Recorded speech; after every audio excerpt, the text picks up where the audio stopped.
Neil Carlson here, rolling through Nebraska. I've driven through this state several times, but I've never stopped in Norfolk, the home of the king of late-night TV, Johnny Carson. We'll take a quick look at some memorabilia in a museum they have set up and his boyhood home. Now, way back in the 1980s, I saw a couple of live tapings of Johnny Carson shows out in Burbank, California. A couple of guests from those shows I remember were Chuck Johnny Be Good Berry and Victoria Jackson, a former Saturday Night Live cast member. And if I'd taken a closer look at their website, I would have realized the museum here in Norfolk was closed on the day I stopped.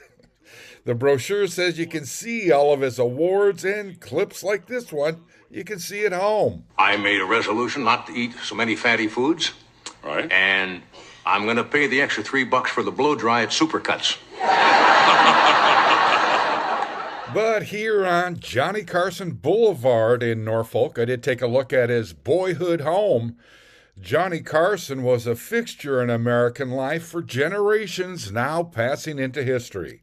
Ironically, back in 1992, I spent the afternoon with Jay Leno in Grand Forks just before he took over The Tonight Show when Carson retired.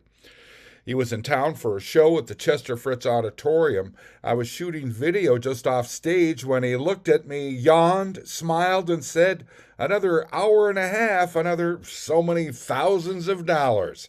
And he walked out on stage and told jokes for an hour and a half. A late-night TV host. It's a great job if you can get it. In Norfolk, Nebraska, I'm Neil Carlson reporting for iNewZ.TV.